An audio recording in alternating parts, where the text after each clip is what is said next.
That's the homework. That's the homework. One says to me, well, fine. How do you achieve that?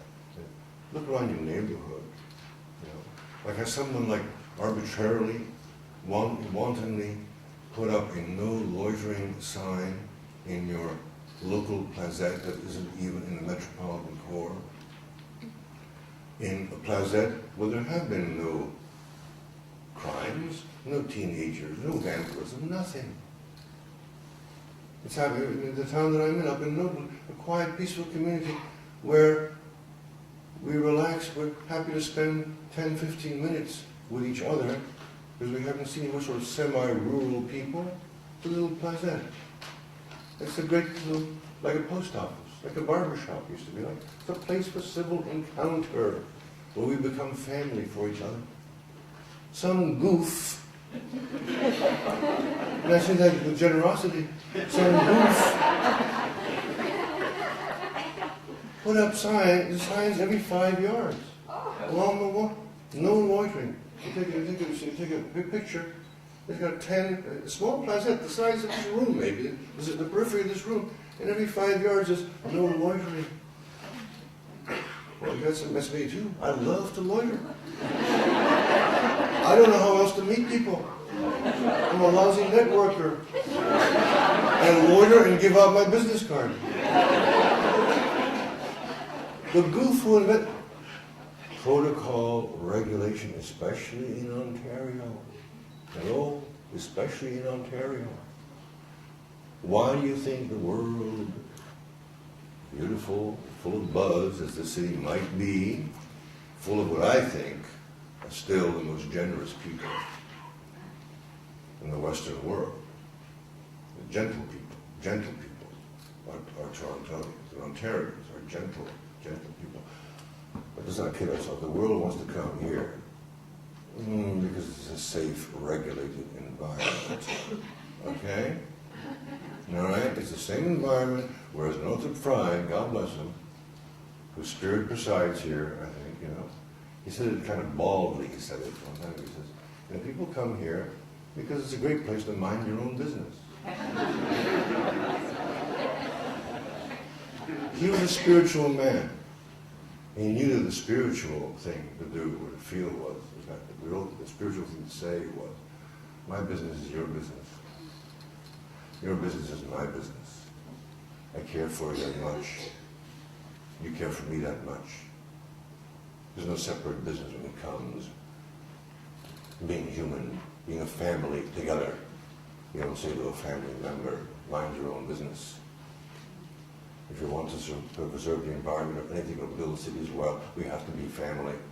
And we don't say to each other, mind your own. But we build and structure things and make policies and bureaucracies. We systematize things with the help of the corporation, who likes things running smoothly and people moving like items and asterisks and just impersonal things. It's efficient. A neat way of harvesting people if you create a lot of protocol. You harvest human and social capital really much more easily if you establish guidelines and protocol and regulation and seduce everyone into thinking that you've created a safe environment. You know, I mean, while you own the media that sends out alarms about there are meteorites falling outside your door any minute. But in fact, it's a lie. You know, the seduction of a sanitized, clean, safe environment, protected from the evils and random events of an unsympathetic universe, we will save you with protocol and put you in front of a screen for 6 hours a day, more time than you ever spend with people in the course of a day.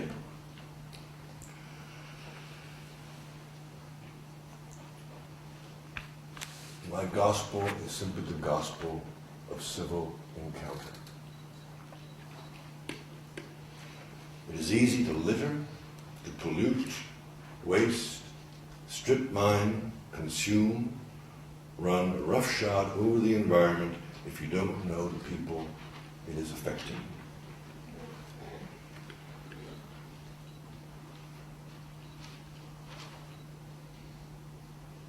People sometimes don't care about the future until they become parents.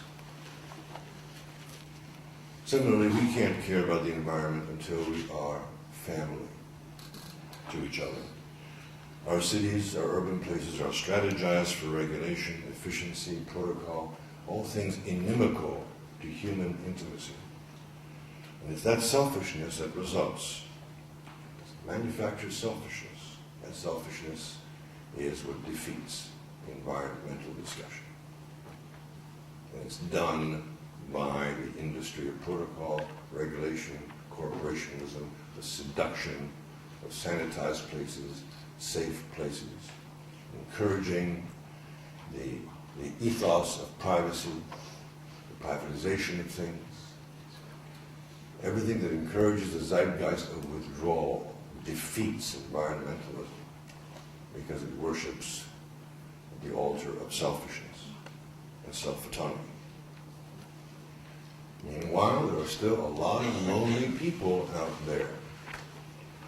We are all of us pretty lonely people, I think, in an environment structured to keep us distant from each other, anonymous. I've even heard young people, of course, love anonymity. They can always assume they can go home and get a festive, jovial, familiar household atmosphere. But as life goes by, that enjoyable anonymity is just isolation. And anonymity is as toxic to the human heart as hydrocarbons are to the atmosphere. Anonymity is as toxic to the human heart as hydrocarbons are to the atmosphere. There's a connection between the two. People spend more time in front of screens than with people, so how can you expect them to see the common good as anything other than an abstraction? The first project of spirituality in the environmental discussion is to get people to have faith in each other again. This means civil encounter. This means deconstructing the calculated ways in which policy, systems, corporations, and citizens maintain negotiated space and weaken the citizens' capacity for engaging with the random. Random indeed is the language of God's grace. The possibility of discovering in another citizen a landscape that one loves. In that landscape, we learn to love the larger physical landscape, the environment. That landscape that hosts our civic love is a haven, shelter for our civic love. We want maybe to save the environment not just for ourselves, but for each other. And that is a great spiritual quest. A great spiritual quest. The environment may be saved after we've restored ourselves to each other, returned ourselves to each other. Return the reason for living together in the first place, the reason for living together. Discover each other in the world, a place of unexpected intimacies, where we're not afraid to discover intimacies. We're not afraid to be hurt a little bit, to have risked a little bit, where we can enjoy the pledge of sacrifice that we're yearning to have from each other.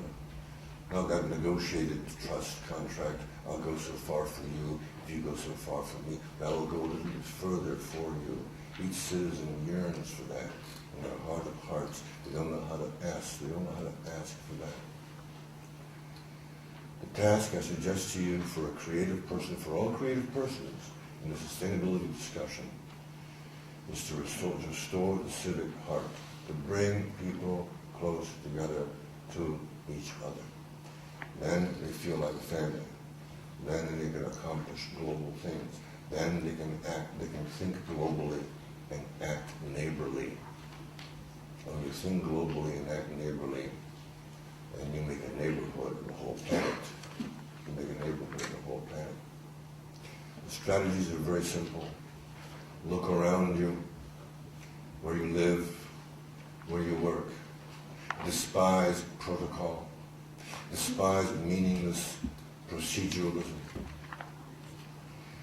Despise the calculation that is there just to distance people from each other, or just to create arbitrarily more space between people.